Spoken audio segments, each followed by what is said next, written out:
See,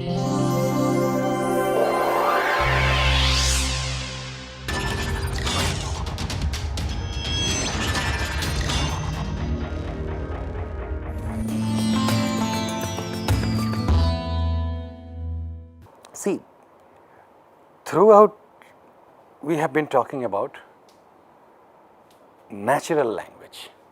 Okay, when we wind it up, let me put it in perspective in the following sense. What is natural language? The language that people speak. Okay.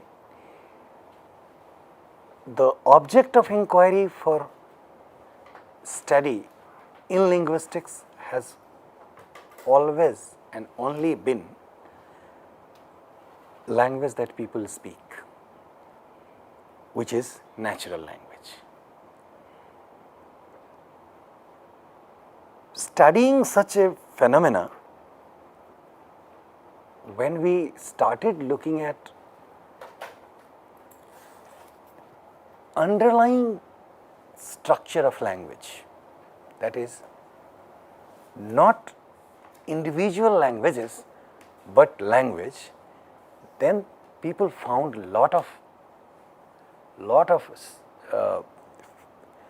facts, lot of things which were very exciting, very interesting.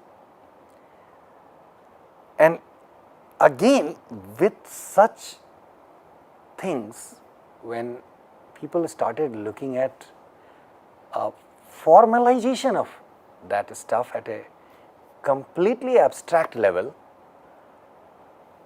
that is the phenomena which people started calling linguistic theory.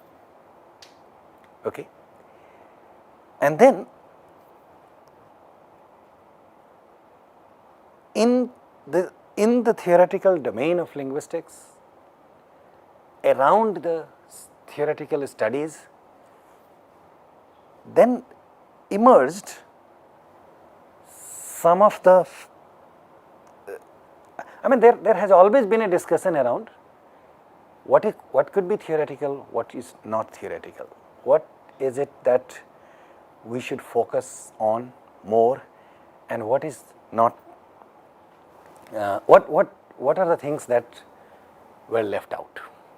Okay. Anyway, the point that I am trying to make is, in the debates concerning linguistic theory, the distinction between E language and I language were always a very crucial distinction. Abstraction from the data from natural language was possible only with I language. We have looked at the distinction between E language and I language at length, and I think by now, the moment when we say I language and E language, we understand what we are talking about. We don't need to get into the definitions of E language and I language at this stage. So, I language, linguistic competence, linguistic theory, all these things became synonymous terms. People started using them interchangeably. Native speakers' intuition, native capacity, biological foundation, the facts around, not facts, the foundations for a biological basis of language, all these things were in a way connected discussions. And then there is a whole range of discussions which can be covered under E language. So this distinction was very clear. And for a long time, people talking about I language will not discuss things that concern E language. And definitely, people talking about E language would many a times believe that discussions in the field of I language are not really that interesting for us. Okay, you see the distinction and the sort of it emerged in a form of rivalry, which is not actually the case. It's a very interesting distinction that there is certain things which can only be discussed at the level of abstraction, which are common, which have really a foundation for the study of the whole phenomena of language, and then there are certain things which are external factors in language, which are called e-language, e-language phenomena. So, there has been a very few attempts to put the two things together and see how it looks. That's the point I am trying to make. There has been distinction. People have been working in two areas individually, but there has been very few attempts to see such things together. The important question is,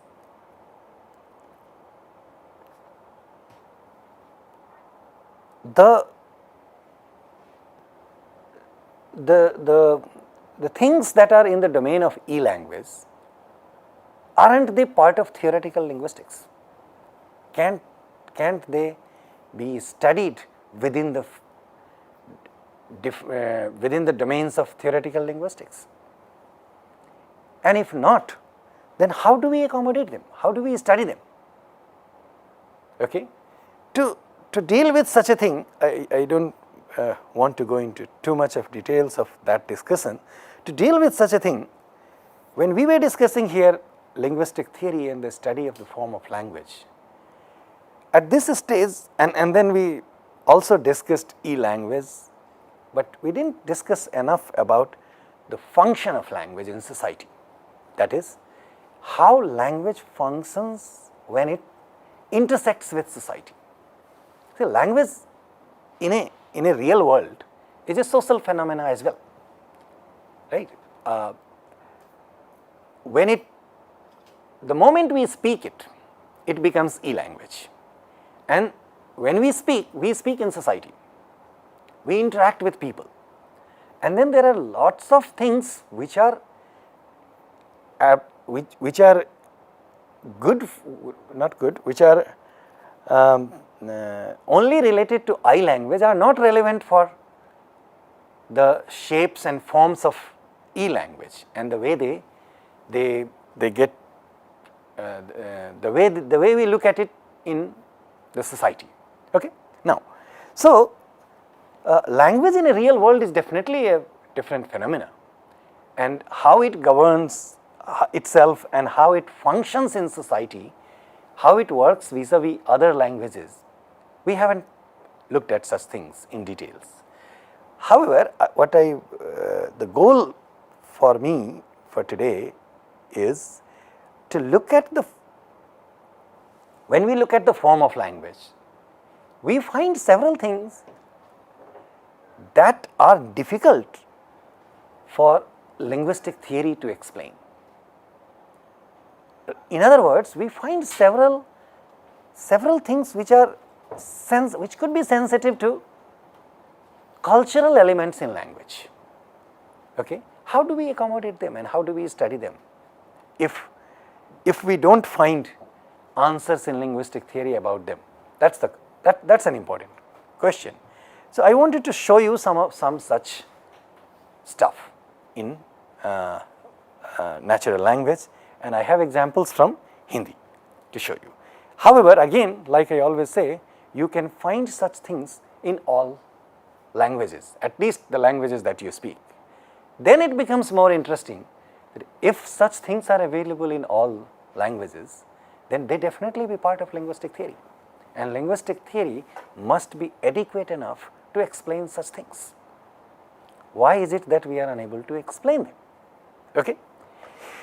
Or the moment someone raises these kinds of questions are brushed aside under the domains of e-languages, the phenomena of e-language, and therefore may not have direct relevance to I-language, and therefore not an adequate or appropriate explanation.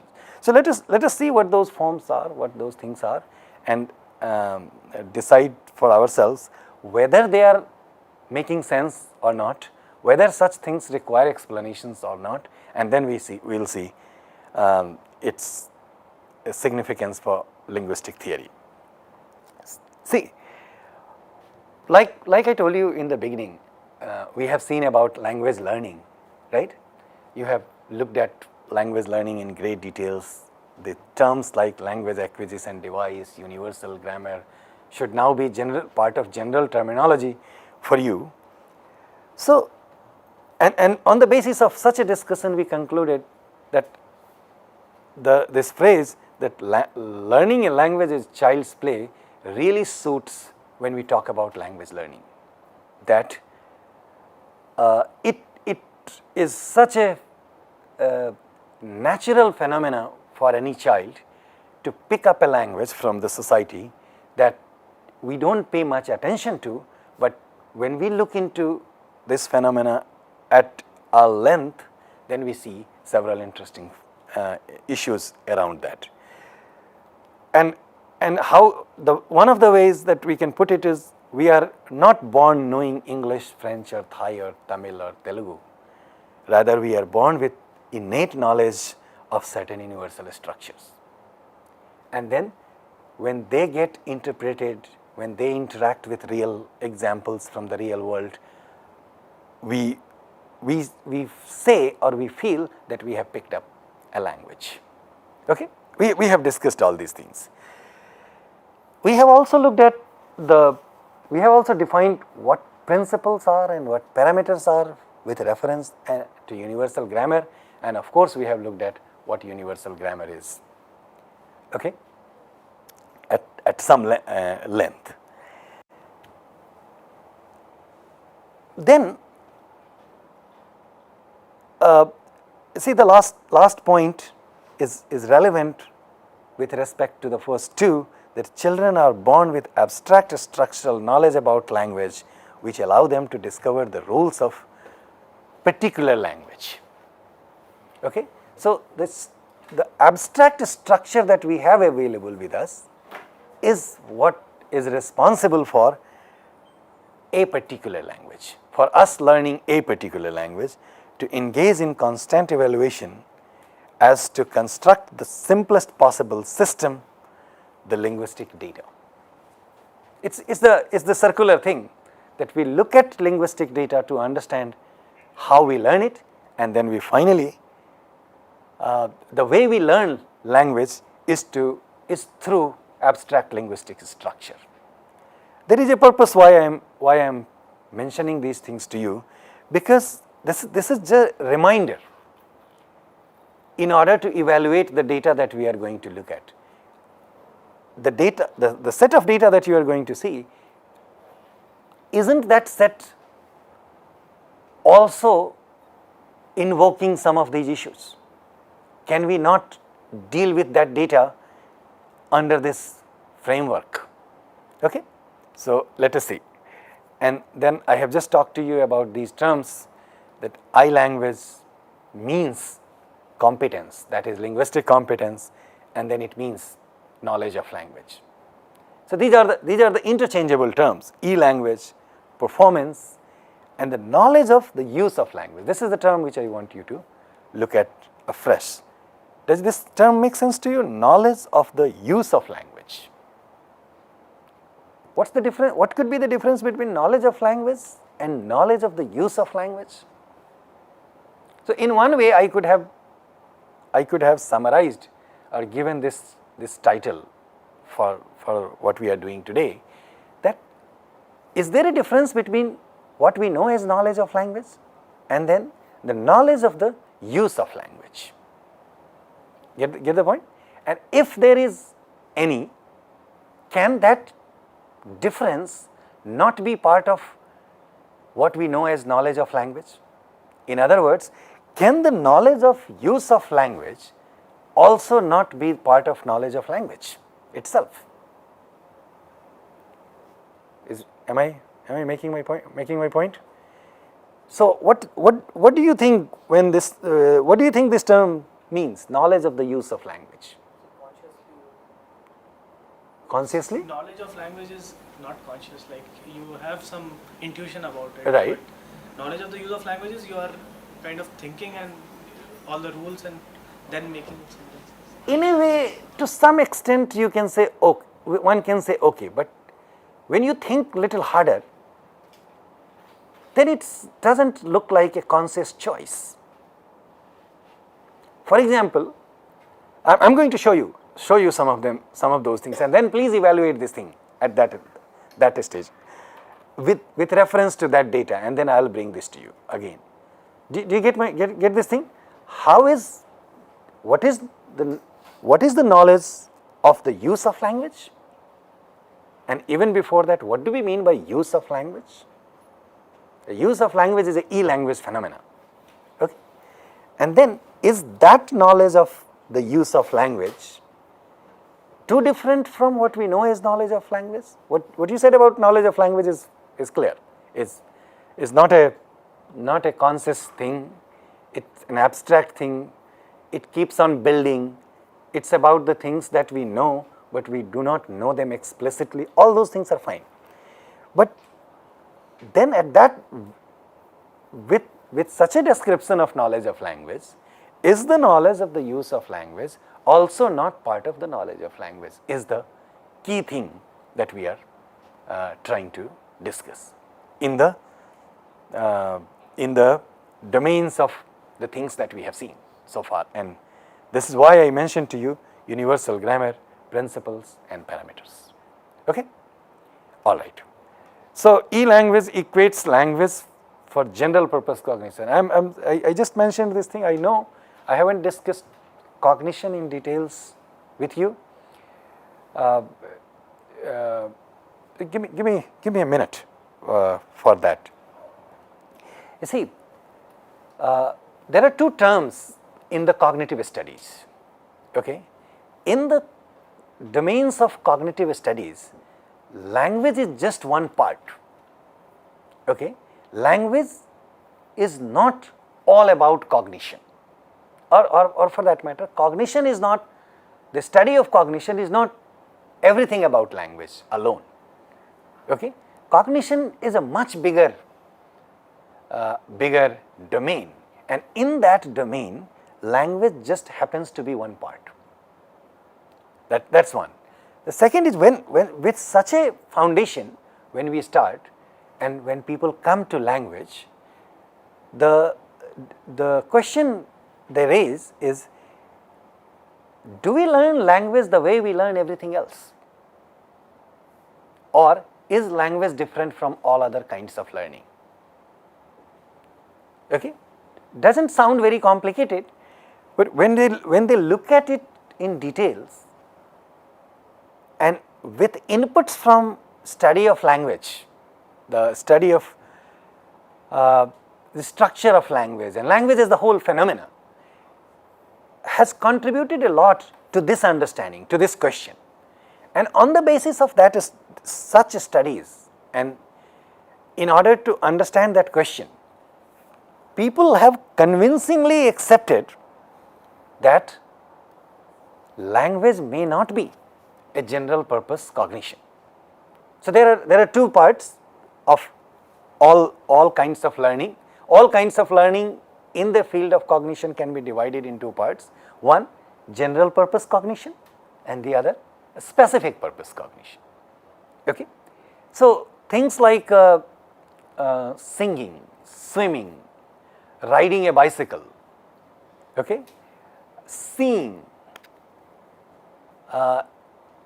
and multitasking of all these things, all of them are general purpose cognition. Okay? Because we put conscious effort in learning of these things. That's the only distinction. We put conscious effort in learning of these things. Nobody is born singing. Okay? see, the argument is, and the argument for why language could be a specific purpose cognition is, language to humans is exactly like flying to birds. Okay? Birds do not learn to fly with a conscious choice. Okay? Similarly, humans do not learn to speak with conscious choice. When we look at language, we must look at it, and when we look at other parts of language, like you may have noticed, we have never talked about writing, how we write, right? Writing could be general purpose cognition, because we learn to write with a specific efforts. Speaking a language, us growing to speak a language, or us growing with the ability to speak language, has nothing to do with writing. Okay? So, writing is like singing, writing is like drawing, but language to humans is exactly like how flying is for birds or swimming is for fishes.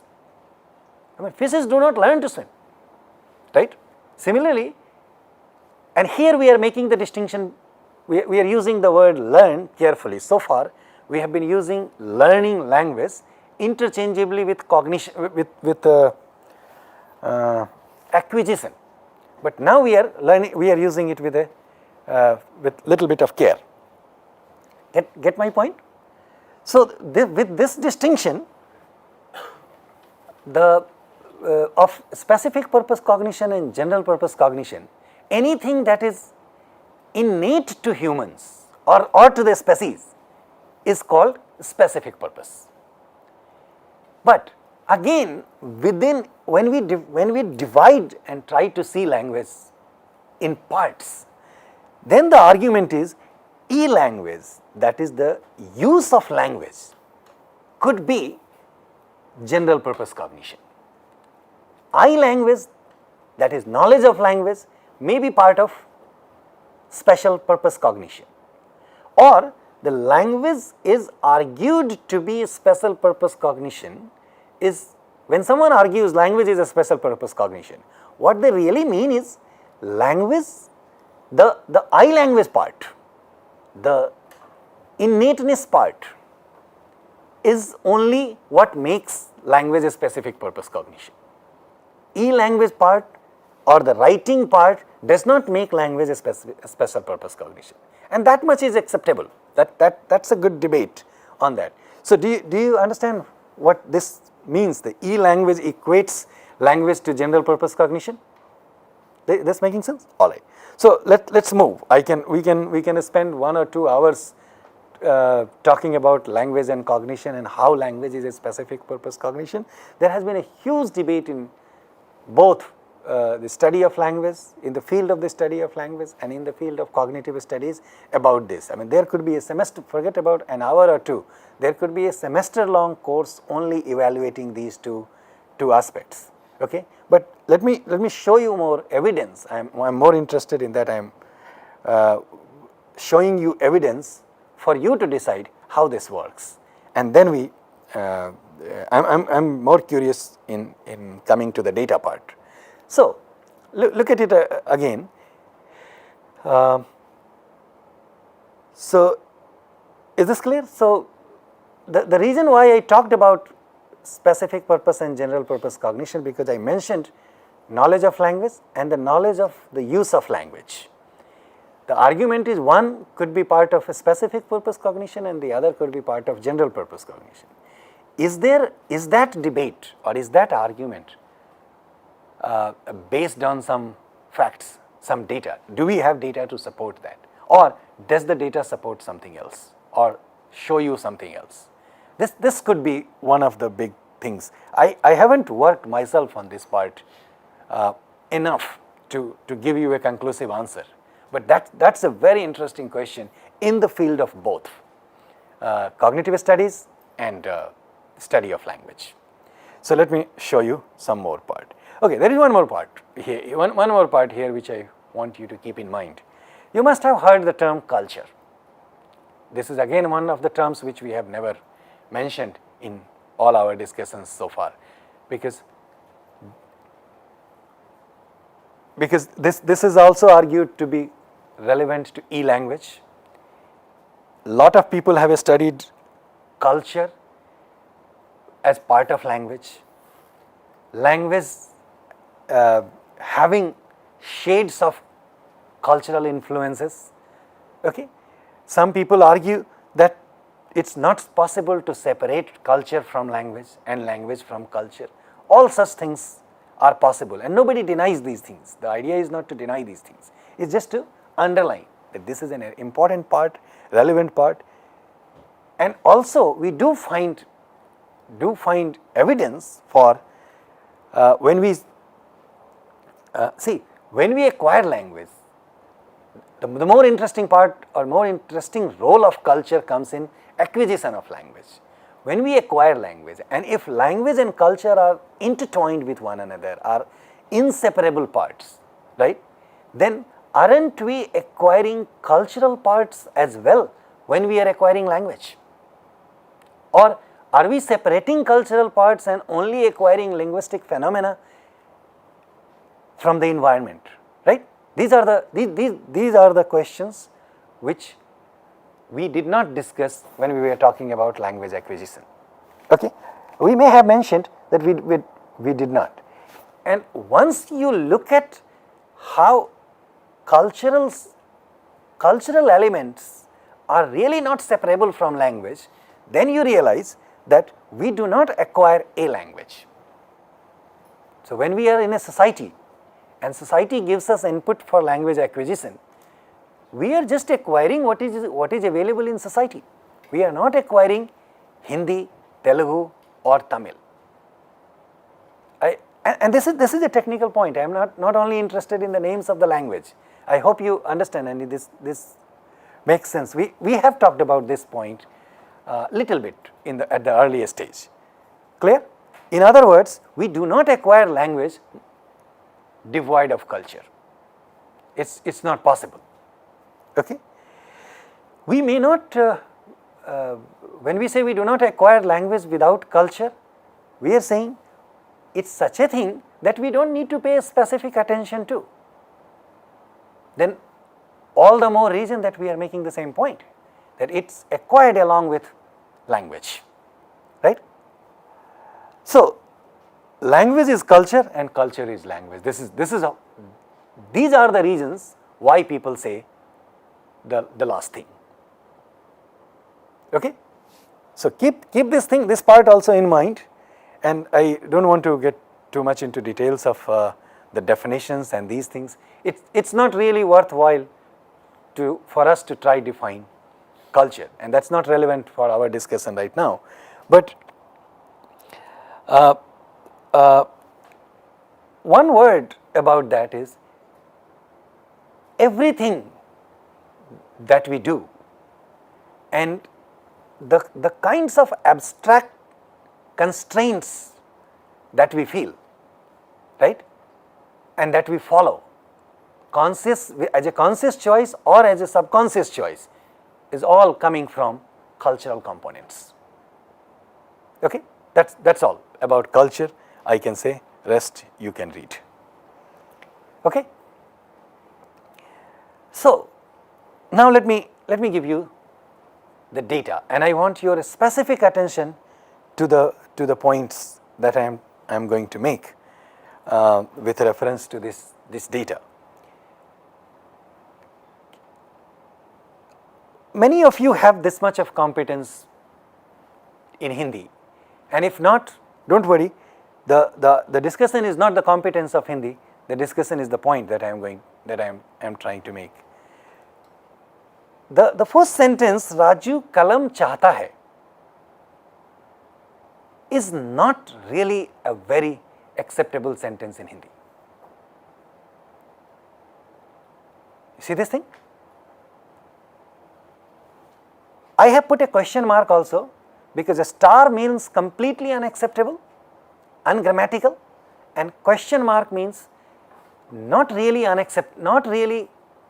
ungrammatical, it may be unacceptable. Okay? And to some people it might be acceptable also. So it's just the judgment, speaker's judgment, that is reflected with a star and question marks. But as a conscious, as a consensus decision, this is not really a very good sentence in Hindi. The question is why? What's wrong in this sentence? This sentence has a, and since you have gone through everything, so it will make more sense to you. This sentence has everything intact. It has a subject, it has a predicate, it has a subject which agrees with the verb, all kinds of agreements, every single component that you have seen is taken care of. Subject, predicate, agreement between subject and the verb, agreement between subject and predicate, its transitive nature, assignment of cases, thematic relations, all kinds of things that you have seen which are responsible for generating a grammatical sentence is intact here. Why is this sentence not acceptable to speakers of Hindi? Okay? The point that I started with, that linguistic theory must explain grammaticality or ungrammaticality of a sentence, right? All other ungrammatical sentences that we have seen so far, we have seen why such sentences are not grammatical, right? When we say what your name is, right? You may have heard people talking in the following way. What you are talking? Have you heard people saying this thing? If I say what you are talking is not a grammatical sentence, can we not explain this sentence why this is not grammatical? This is not grammatical because this does not fulfill the requirements of question formation in English. The requirement of question formation in English is tense must be fronted.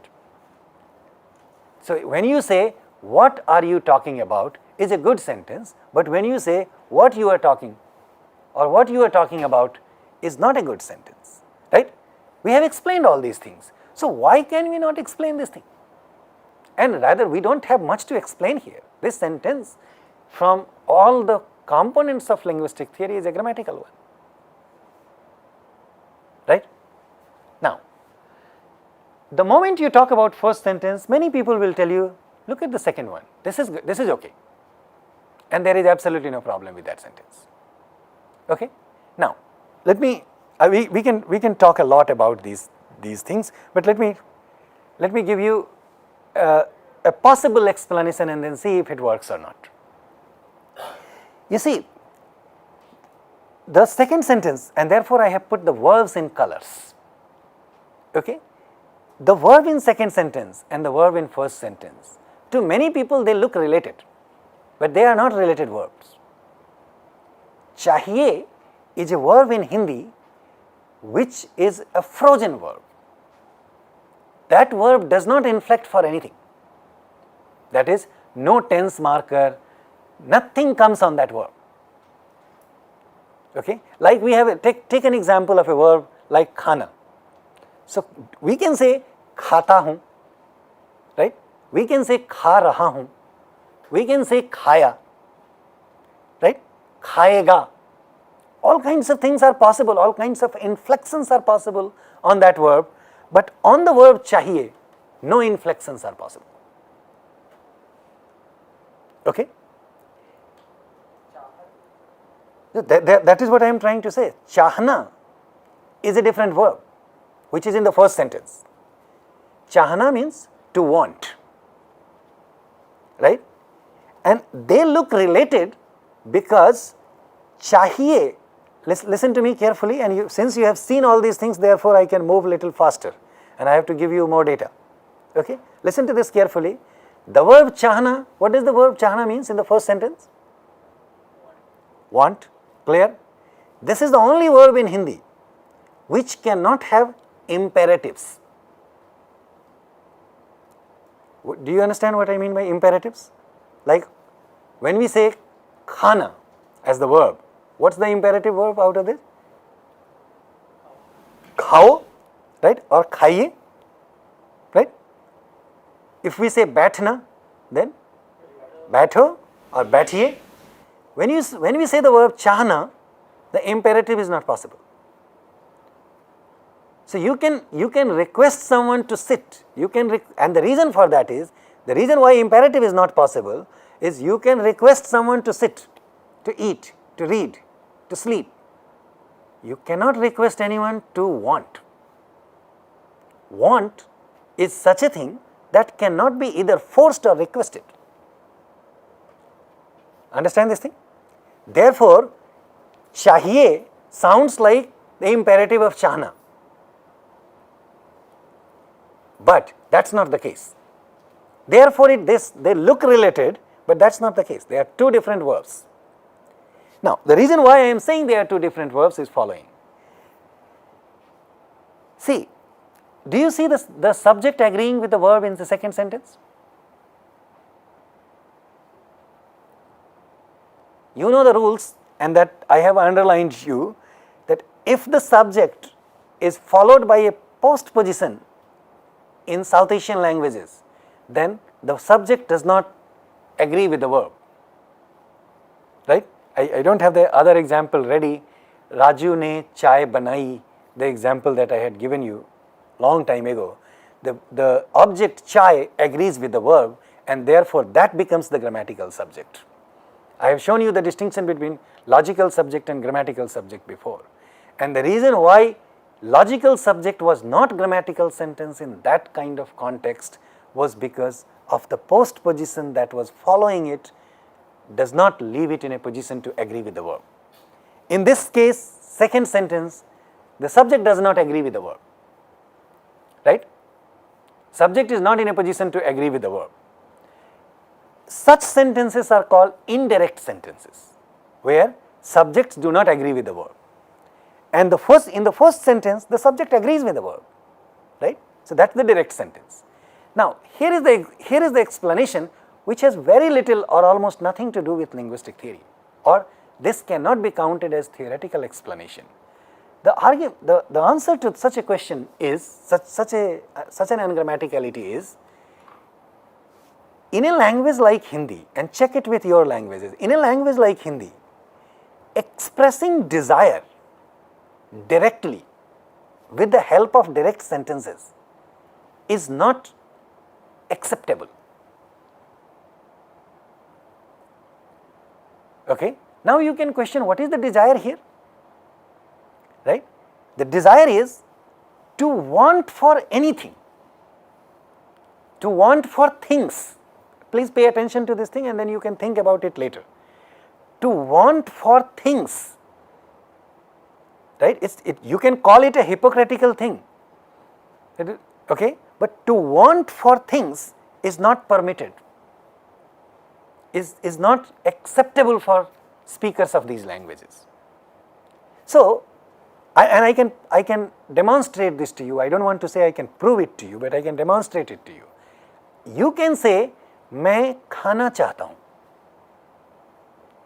okay? You can say, मैं जाना चाहता हूँ, right? You can say, मैं कलम खरीदना चाहता हूँ. All these sentences are okay, aren't they? So, the moment you say, I want to do something, that's all right. But if I want something, is not all right. Okay? मैं खाना चाहता हूँ, मैं जाना चाहता हूँ, मैं घर जाना चाहता हूँ, स्कूल जाना चाहता हूँ, that's all right.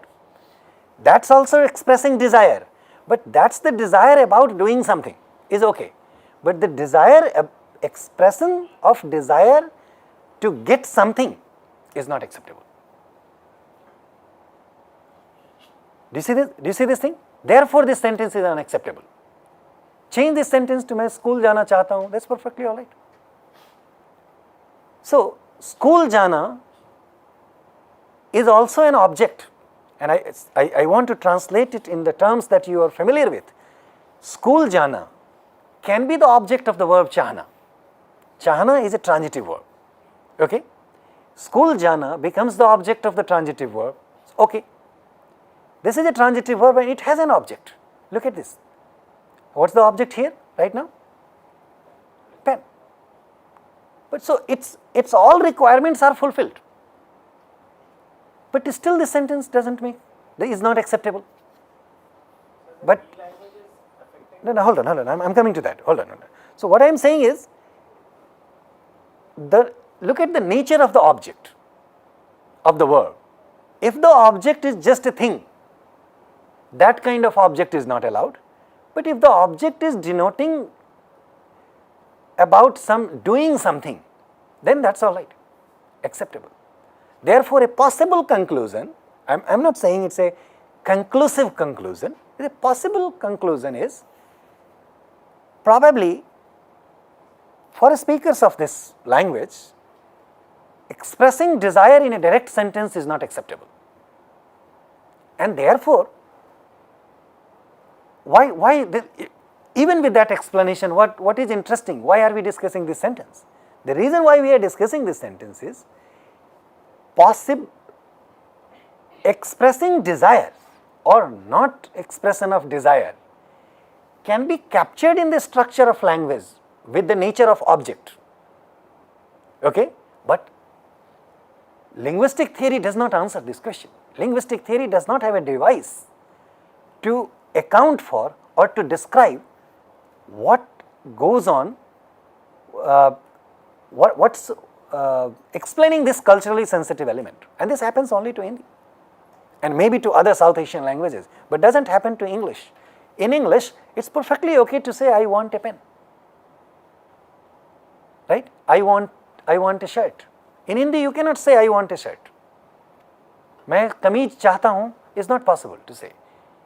You have to say मुझे कमीज चाहिए. So what happens with the second sentence is speakers subconsciously convert the desire into a requirement. Chahiye expresses requirement, I need one. So the moment all kinds of desires we convert into requirement, then it's all right. We can even say मुझे $5 million चाहिए. As long as you are expressing it as a requirement, that's allowed. You are expressing even a small thing as a desire is not allowed. Is not acceptable. See, I hope you see the point. So, such a thing is difficult to explain from the aspects of linguistic theory that we have seen so far. Clear? You can think more about this thing. Let me make at least one more point before we stop. Look at this sentence. We'll move quickly from this. Raju ke do bacche hain, right? And the second sentence is Raju ke paas do gaadiyan hain, right? Both the things in red. What are these elements in grammar in a sentence? Something equivalent to preposition. These things are called postpositions in our languages. Now look at the choice of the two postpositions and the function of these two postpositions. They are not interchangeable. Can we say Raju ke paas do bacche hain? Why not? What's wrong? Ke paas generally implies possession of something. Ke paas definitely implies possession of something. You don't generally use the phrase possession for kids. That ke paas do bacche usually means that he currently is having two kids with him at the moment and not the two kids are his. True. For example, if Raju was a nanny or something or a school teacher, then you can say ke paas do bacche. Sure, absolutely right. What you are saying is you actually don't want to say that I own kids, but it's okay to say I own cars. Why? That description is perfectly all right. Well, what goes wrong? There are other languages in which we can say I have two kids, I have two cars. Do they mean that they own kids? No. Do you see, we resolve this kind of ambiguity in English. See, even English speakers do want to make a distinction of the kind that we are making in these two sentences, right? But their effort to make that distinction is at this level, is still here. In other words, that does not get reflected in structure of sentence. Right? We are not saying that English is a bad language and they don't make a distinction between kids and cars. That's not what we are trying to argue. I mean that's a very inadequate, inappropriate way of explaining language. And if we make such, if we discuss such things or describe such things, then it means we don't understand language. Rather, what we are saying is speakers of English are aware of this distinction. It works in English as well. When someone says I have 2 kids, they really don't mean, they don't mean that we have no distinction between kids and cars. That's taken care of, that's here, right? It's just that such a distinction does not become apparent in the structure of language. And what you have said is absolutely right, and that kind of distinction becomes apparent in the structure of language in Hindi. That's all is the point that I am trying to make. What becomes interesting is how do we explain it theoretically? And why is it restricted to the choice of postpositions? What we are saying, what you said, we can put it in a more generic terms, and then that applies to everything, which is human relations for Hindi and for the speakers of South Asian languages is inseparable elements. For all inseparable elements, you must use the first postposition. Okay? And for all separable things, you can use the second one. The terms are alienable and inalienable. Okay? Therefore, human relations are inalienable in our cultural constructs. And you define what you mean by human relations. Whether you mean kids, parents, or even friends. We can't say, मेरे पास 2 दोस्त हैं.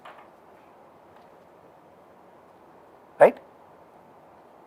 You may remember one of the famous Hindi movie sentence, मेरे पास माँ है. Right? Remember this thing? That was artificially created to draw people's attention. See, that movie or any other Hindi movie, how many sentences are there in a movie of 3 hours? Do we even count? But we paid attention, or people paid attention to one sentence because that was artificially created, because that's not the canonical order of the sentence, right? For drawing attention.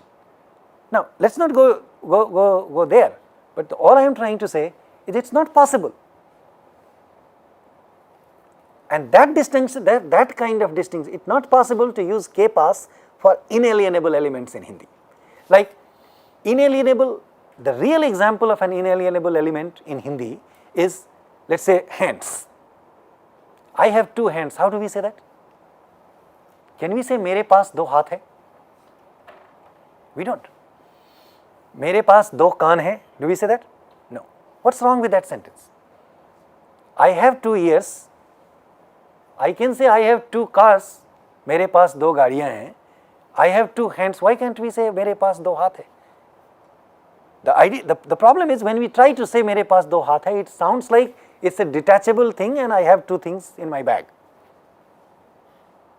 Right? So this is a real example of inalienable stuff.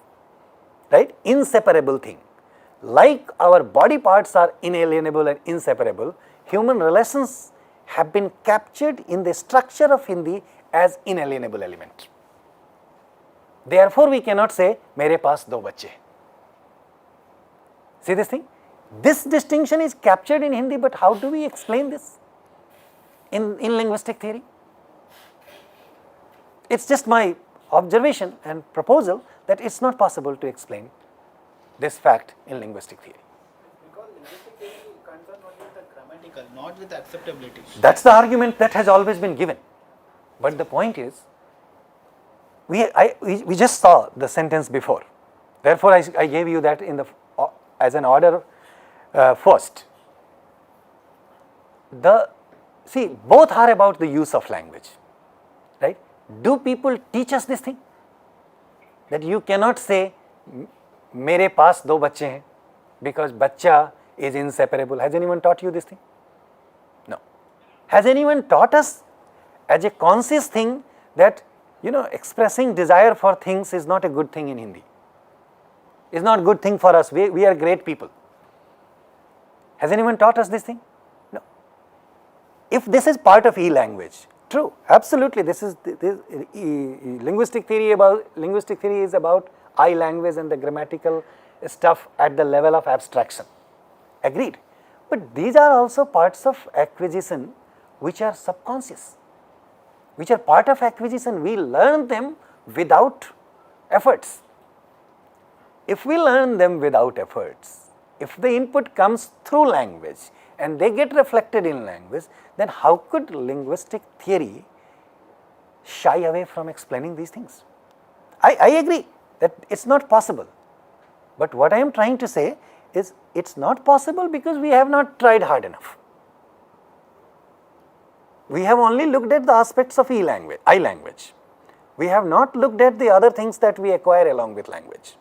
Now, you tell me whether these things are acquired along with language or not, right? The aspect that I have just described to you, you agree with this thing or not? You have always been speaking Hindi this way, or by you I mean those who speak Hindi, but you ask them to explain. This is innate knowledge for Hindi speakers. Therefore, my question is the knowledge of language use, which has been categorized as a separate thing of e-language, not part of knowledge of language itself? And I am only giving you two examples. The languages are full of such examples. You need to evaluate your language, you need to evaluate your others languages. Making my point? Clear? Okay. Do I have time for just one more example? Okay, just one more example. Look at this sentence, imperative sentences, right? One is, when we teach these things, it's taught as command and request. If we put more efforts, we can teach them as informal and formal, right? Ghar jao, ghar aao or ghar aiye, right? But look at it, how do we acquire this knowledge? We know how to use these things very well without any difficulty or without any effort. And we know more about such complexities in the sense that when I am talking to a friend, when you are talking to a friend and I say ghar aao, is that really commanding a friend? Is that not a request? That could very well be a request. In fact, to a friend who you have very informal relationship with and you tell them ghar aiye, that could sound sarcastic to them, right? Now, what sounds is not what we are discussing. What we are discussing is, we as the speakers of language know which one to use in which situation, right? How did we acquire this knowledge? In fact, if there is any sort of teaching, that's quite contrary. We are taught categorization, aao as command, aiye as request. But then where did we learn that no, that's not true. Somebody may have taught that to us, but we never accept that. We learn that, we are taught, we learn that if I like questions and quizzes that we give you, you reproduce that on quiz also. That one is command, the other is request. Do you get my point? But we never accept it here. Here, we know it clearly that we know how to use them appropriately. We never tell our friends ghar aiye, because we know we will sound sarcastic and probably they will not even come. So if I am talking to somebody informally, I can say ghar aao, and that's a good enough request, right? Get my point? And I have already given you this example, I guess, that if a commander-in-chief of army tells a army general that please come and see me in the evening, it's very urgent, sir, I want you to see me in the evening. He can make it as respectful, as requestful as possible, but that's not really a request. Is that a request? The army general does not have an option to say, sir, I am busy this evening, let us discuss this tomorrow. Even though it could be a trivial thing, the moment the commander-in-chief says, please see me in the evening, means see me in the evening. The army general knows this very clearly, right? How do we get this knowledge? This is never taught in any schools. Isn't this knowledge innate, which we acquire at the same time when we acquire language? Then how could we know that there is a distinction between the use of language and the knowledge of language? But that distinction is really blurred. The acquisition of the knowledge of use of language comes along with the acquisition of language. Therefore, the knowledge of the use of language could very well be part of knowledge of language itself. Therefore, linguistic theory must account for these things.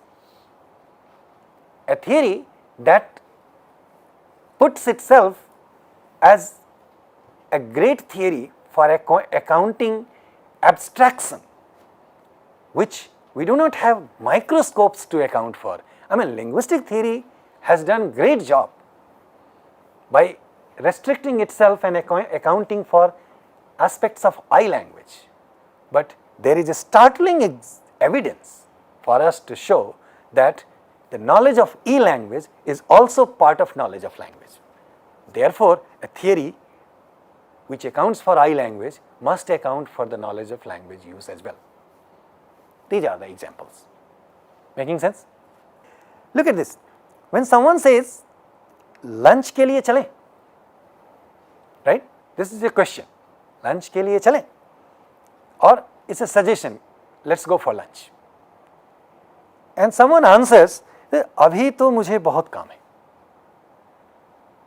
What does this mean? That, no, I cannot come. How did we understand this? How did we interpret this thing? Where is the negative element in the sentence? Is there any negative element anywhere? Abhi to mujhe bahut kaam hai is a direct affirmative declarative sentence. It doesn't say negation anywhere. I mean, people had a choice to say, no, I will not come. But when people choose to say, abhi to mujhe bahut kaam hai, what's going on there? That is, we at times, without getting into much details, I can say at times, people don't want to be negative directly. Right? How do we know when we don't need to be negative directly? Who taught us this thing? This is definitely the knowledge of language use.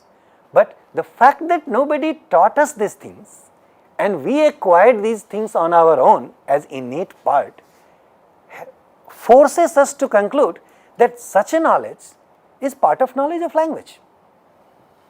We can definitely put them in two categories, at knowledge of the use of language and knowledge of language. But again, ultimately the knowledge of the use of language is part of knowledge of language. That's the point I am trying to make. Alright? So, we stop with this example. There are tons of such examples in language. You can think of more. Alright? Thank you.